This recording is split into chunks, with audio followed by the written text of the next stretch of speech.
Assalamualaikum dear students, welcome to lecture 13 of our expository writing series. Today we are going to study expository essay writing. Expository essay is a style of writing where the writer explains the ideas with facts and clarity. Let's begin. First of all, have a look at what is an expository essay. Expository essay क्या होता है? It is a type of essay that explains, informs or describes about a topic. Its main job is to make things clear for the reader.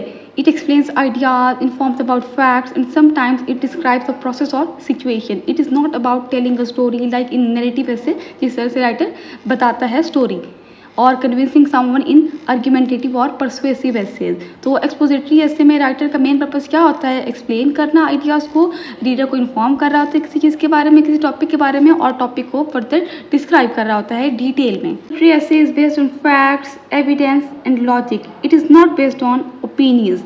अब जो expository ऐसे है उसमें writer जो है अपनी पर्सनल ओपिनियंस दे रहा होता है, उसमें राइटर जो इन्फॉर्मेशन प्रोवाइड कर रहा होता है, फैक्ट्स के साथ प्रोवाइड कर रहा होता है, एविडेंस दे रहा होता है और लॉजिक के साथ. द स्ट्रेंथ ऑफ दिस ऐसे इज इट्स ऑब्जेक्टिविटी, कि राइटर ने यहाँ पे अपनी पर्सनल ओपिनियंस नहीं देनी, कि उसकी न्यूट्रल टोन होगी. राइटर अवॉइड्स पर्सनल फीलिंग्स, बायस और emotional tone. Every statement should be supported with research, example, statistics और फैक्ट्स. कि राइटर जो है यहाँ पे क्या देगा? रिसर्च करेगा, एग्जाम्पल्स देगा, स्टैटिस्टिक्स या फैक्ट प्रोवाइड करेगा, तो वो सपोर्ट करेगा उनको अपनी. स्ट्रेंथ ऑफ दिस ऐसे इज इट्स ऑब्जेक्टिविटी, कि इसमें जो राइटर की टोन होगी वो ऑब्जेक्टिव होगी, न्यूट्रल होगी, कोई भी इसमें सब्जेक्टिव टोन नहीं होगी. इसमें writer avoids giving personal details, bias और emotional tone. Every statement should be supported with research, example, statistics and facts. के राइटर यहाँ पे कोई भी इंफॉर्मेशन हमें देगा, कोई भी आइडिया देगा, तो वो उसको सपोर्ट कर रहा होगा एग्जाम्पल्स के साथ, स्टैटिस्टिक में के लॉजिक दे रहा होगा, एविडेंस के साथ उसको प्रूव कर रहा होगा अपने पॉइंट को, अपने आइडियाज़ को. The word expository is derived from the word expose, which means to expose, to uncover or to explain something. So the essay exposes the truth about a topic by explaining it in a clear and logical way. अब expository essay उसके name से जाहिर है कि expository essay है. तो expository means कि expose करना, किसी चीज़ को uncover करना, reveal करना, उसको कोई भी चीज़ hidden है उसको explain करना. तो जो expository essay है वो कोई topic के बारे में truth को expose कर रहा होगा, उसको explain कर रहा होगा clear and logical way में, structured way में. Okay, let's take an example. यहाँ हमारे पास टॉपिक है causes of क्लाइमेट चेंज. तो इसमें राइटर जो है वो क्या एक्सप्लेन करेगा? एक्सपोजिटरी ऐसे है तो इसमें राइटर ने एक्सप्लेन करना है. क्या एक्सप्लेन करना है? साइंटिफिकली एक्सप्लेन करेगा, साइंटिफिक फैक्ट्स के थ्रू क्लाइमेट चेंज की काजेज को एक्सप्लेन करेगा. इमोशनल पर्सपेक्टिव से नहीं बताएगा, वो इमोशनल अप्रोच यूज़ नहीं करेगा. लेकिन ये नहीं कहेगा कि it's very sad that the earth is dying. You have to explain why and how climate change is happening, कि क्लाइमेट चेंज जो है वो क्यों हो रही है, आपको जस्ट ये एक्सप्लेन करना है. इसमें जो राइटर है वो एक्सपोजिटरी अप्रोच यूज़ करेगा कि चीज़ों को वो एक्सप्लेन करेगा साइंटिफिक फैक्ट्स के थ्रू, के लाइक ग्रीन हाउस गैसेज को डिस्क्राइब करेगा, डिफॉरेस्टेशन के बारे में बताएगा और फिर इंडस्ट्रियल पॉल्यूशन के बारे में बताएगा. तो राइटर जो है वो इस ऐसे में चीज़ों को एक्सप्लेन करता जाएगा. नेक्स्ट हमारे पास है पर्पस ऑफ एक्सपोजिटरी ऐसे. इसका मेन पर्पस क्या है? To inform and educate the reader. It's aims to give knowledge, not to persuade और इंटरटेन. इसका मेन जो पर्पस है वो किसी को परसुएड करना नहीं होता, रीडर को इंटरटेन करना नहीं होता, नॉलेज प्रोवाइड करना इसका मेन पर्पस है, मेन गोल है. It provides clear, logical and fact based explanation. Ideas must be simple, step by step explanation होनी चाहिए आइडियाज़ की, and they should be supported by facts और एग्जाम्पल्स. कि जब भी आप लोगों ने अपने आइडिया को सपोर्ट करना है तो फैक्ट्स एंड एग्जाम्पल आप लोगों ने लास्ट में ऐड करनी है एक्सपोजिटरी ऐसे में. Then there is no personal bias, arguments और स्टोरी टेलिंग. कि जो एक्सपोजिटरी ऐसे होता है उसमें राइटर की टोन जो है वो ऑब्जेक्टिव होती है, न्यूट्रल होती है, कोई सब्जेक्टिव टोन यूज़ नहीं करता, कि वो कोई अपने पर्सनल बायस नहीं बता रहा होता, उसमें अपने पर्सनल इमोशंस, फीलिंग्स को नहीं डिस्क्राइब कर रहा होता, और ना ही यहाँ पे कोई आर्ग्यूमेंट्स होते हैं एक्सपोजिटरी ऐसे में, और ना ही नैरेटिव ऐसे की तरह इस टाइप के ऐसे में स्टोरी टेलिंग होती है. तो writer must stay neutral, no opinions, no debates and no emotional stories. Okay, let's take an example. Writer ने एक टॉपिक लिया है और उसको एक्सप्लेन करना है how the internet has change education. तो उसमें जो फैक्ट्स को एक्सप्लेन करेगा किस तरह से ऑनलाइन लर्निंग के बारे में बताएगा। He will discuss about digital libraries और ग्लोबल एक्सेस के बारे में बताएगा। राइटर जो है इन चीज़ों के बारे में नॉलेज प्रोवाइड करेगा रीडर को। इट मीन्स कि उसकी जो राइटिंग होगी वो एक्सपोजिटरी राइटिंग होगी। नेक्स्ट हमारे पास है स्ट्रक्चर ऑफ एन एक्सपोजिटरी ऐसे। ऐसे आप लोग किसी भी टाइप का लिख रहे हो, चाहे एक्सपोजिटरी ऐसे है, नैरेटिव ऐसे लिख रहे हो या फिर आर्ग्यूमेंटेटिव ऐसे लिख रहे हो, तो उसके 3 ही पार्ट्स होते हैं। इंट्रोडक्टरी पैराग्राफ होता है, बॉडी पैराग्राफ्स होते हैं एंड कंक्लूजन होता है। तो फर्स्ट हमारे पास है इंट्रोडक्शन। ये इंट्रोडक्टरी पैराग्राफ है। जो इंट्रोडक्शन होता है ऐसे का, it sets the tone for the whole essay. It usually has 3 parts, hook, topic and thesis statement. You have to start with the hook. Hook क्या होता है? It grabs readers attention. It can be a fact, question भी हो सकता है या कोई quotation भी हो सकती है। Then you have to introduce the topic के what the essay is about and then you have to end the introductory paragraph with a thesis statement. You have to present the main idea or argument of the essay in one clear sentence. वो आपकी thesis statement होती है, introductory paragraph की last sentence होता है. Okay, let's take an example. Climate change is one of the greatest challenges of our time, mainly caused by human activity. अब ये जो सेंटेंस है राइटर ने इंट्रोडक्टरी पैराग्राफ में अपनी थीसिस स्टेटमेंट राइट की है, तो उसमें जो है क्लाइमेट चेंज टॉपिक है और उसमें बताया जा रहा है कि ये जो है ग्रेटेस्ट चैलेंज है और it is mainly caused by human activities. तो इसमें जो है बॉडी पैराग्राफ में राइटर जो है ह्यूमन एक्टिविटीज़ के बारे में बताया गया कौन कौन सी ह्यूमन एक्टिविटीज़ हैं जिनसे ये काज होता है क्लाइमेट चेंज। नेक्स्ट हमारे पास है बॉडी पैराग्राफ। क्या होती है? It is a main part of the essay where ideas are explain in detail. तो इसमें बॉडी पैराग्राफ में क्या होता है? 1 पॉइंट पर पैराग्राफ। हर पैराग्राफ जो है वो एक सिंगल पॉइंट को एक्सप्लेन करेगा क्लैरिटी के लिए। Then you have to use facts, statistics and examples to support your point और आइडियाज़। देन आप लोग बॉडी पैराग्राफ्स में ट्रांजिशन वर्ड्स की यूज़ कर सकते हो, like firstly, secondly, moreover. They should be use for flow and coherence, कि आप लोग के ऐसे में जो आइडियाज़ हैं उनका फ्लो को मेंटेन करने के लिए और कोहेरेंस को मेंटेन करने के लिए कि एक ही सिंगल आइडिया जो है यूनिटी पे आपका जो ऐसे बेस कर रहा है।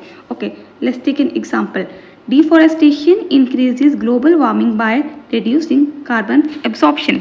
अब ये जो सेंटेंस है ये इस ऐसे के बॉडी पैराग्राफ का एक टॉपिक सेंटेंस है जो बता रहा है कि डिफॉरेस्टेशन जो है वो ग्लोबल वार्मिंग से इंक्रीज होती है कार्बन एब्जॉर्प्शन को रिड्यूस करके। तो अब इस बॉडी पैराग्राफ में राइटर जो है वो डिफॉरेस्टेशन को डिस्क्राइब करेगा किस तरह से ग्लोबल वार्मिंग इससे इंक्रीज हो रही है। अब नेक्स्ट हमारे पास है conclusion. It wraps up the essay. It should restate the thesis in different words and it summarises the main points of your essay and it ends with a meaningful closing thought.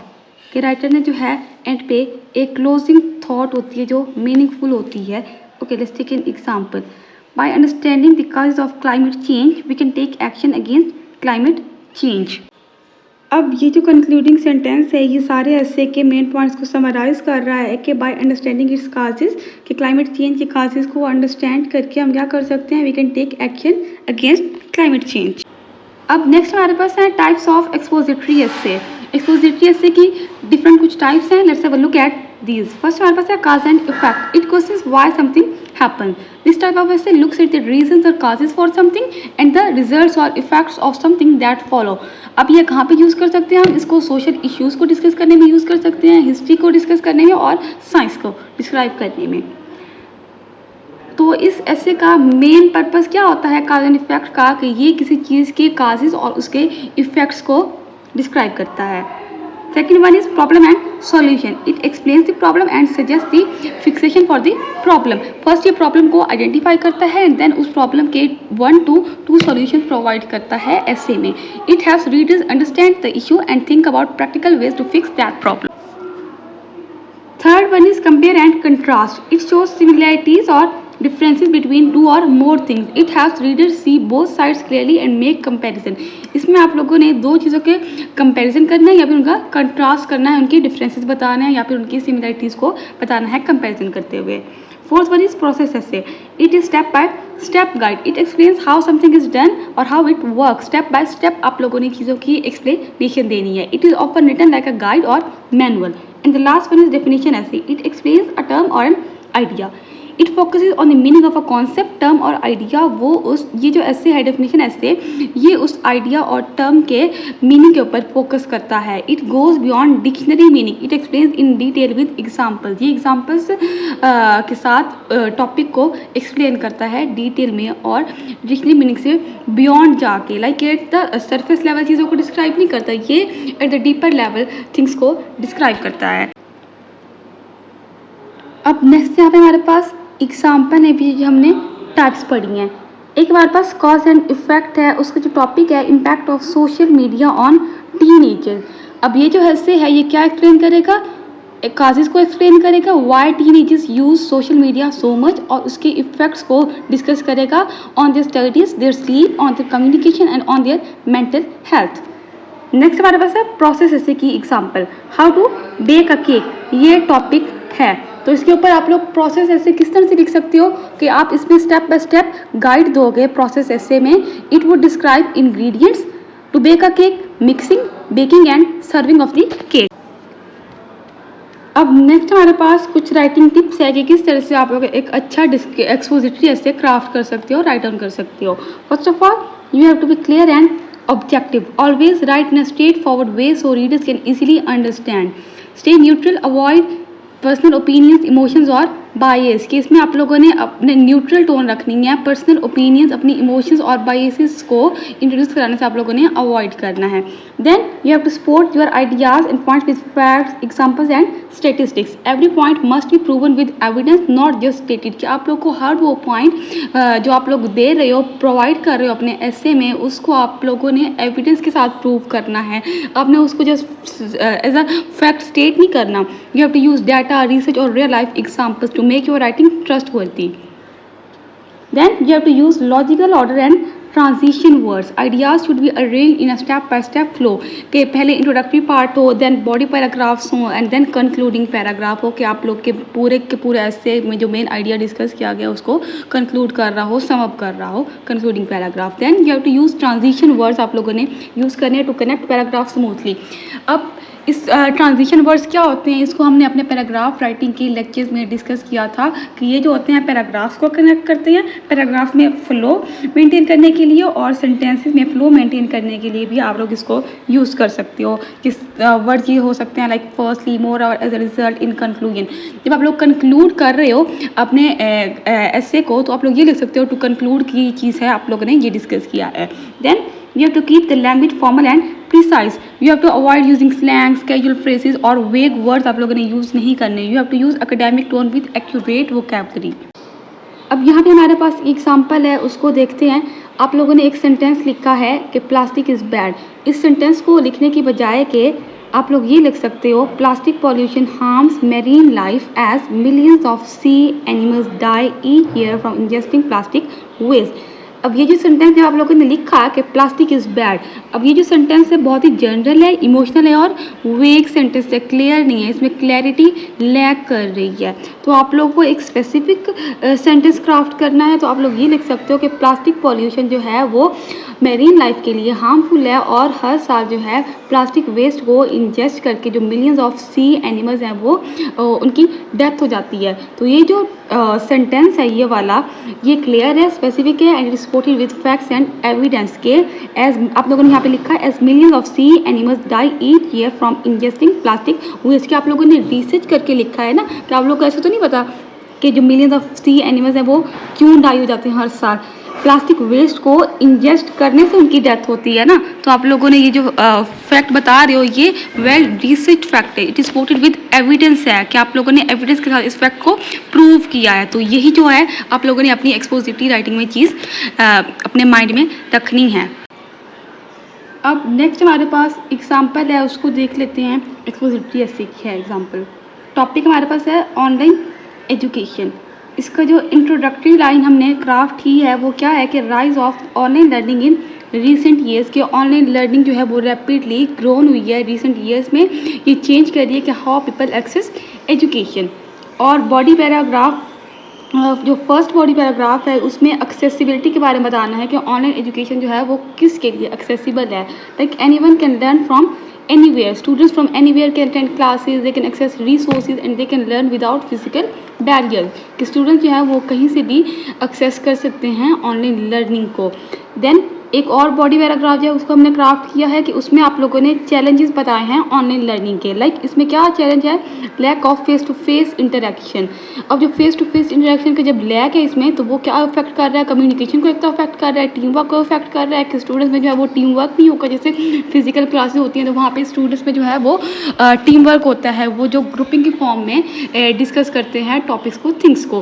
Then फिर उनमें social learning भी नहीं होगी online learning में, जिस तरह से physical classes में होती है स्टूडेंट्स में. देन कंक्लूडिंग पैराग्राफ क्या है कि online education is effective but it requires balance with traditional methods. कि ऑनलाइन एजुकेशन जो वो इफेक्टिव तो है, उसकी फ्लेक्सिबिलिटी भी है, एक्सेस भी है उसकी, मतलब इजीली एक्सेसिबल भी है स्टूडेंट्स के लिए, but it works best when combined with traditional method. लेकिन ये वर्क कब बेस्ट करेगी? जब ये ट्रेडिशनल मैथड से कंबाइंड होगी. बिल्कुल जो ऑनलाइन एजुकेशन है अगर टोटली उसके ऊपर डिपेंड करते हैं तो वो मतलब इतनी इफेक्टिव नहीं है as compared to traditional method of learning. अब नेक्स्ट हमारे पास है क्लोजिंग, कि आज के लेक्चर में हम लोगों ने क्या लर्न किया है. तो लेट्स रिव्यू इट. हमने एक्सपोजिटरी ऐसे को डिस्कस किया है कि एक्सपोजिटरी ऐसे जो है वो एक ऐसा स्टाइल ऑफ राइटिंग है जो फैक्ट्स को डिस्क्राइब करता है, उन फैक्ट्स को एक्सप्लेन करता है और उसमें क्लैरिटी होती है आइडियाज़ की, फैक्ट्स की.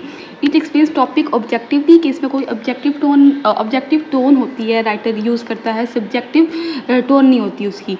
देन जो राइटर है वो फैक्ट्स और लॉजिकल रीजनिंग को यूज़ करते हुए आइडियाज़ को एक्सप्लेन करता है. Then you have to practice writing on social issues like poverty. Education के ऊपर आप लोग लिख सकते हो. Then you can write on science topics like climate change, technology के बारे में लिख सकते हो. जैसे हम लोगों ने डिस्कस किया पीछे कि ऑनलाइन एजुकेशन जो है वो एक टेक्नोलॉजी में चेंज आया ना, कि आप लोग जो है ऑनलाइन एजुकेशन को भी एक्सेस कर सकते हो लाइक ईजीली कहीं से भी, अगर आप लोग फिजिकल क्लासेस अटेंड नहीं कर सकते तो. और you can write on daily life topics पे भी आप लोग लिख सकते हो कि बेनिफिट्स ऑफ एक्सरसाइज हो गया, importance of time management. So that was all for today's lecture, and in the next lecture we will be discussing argumentative or persuasive essay.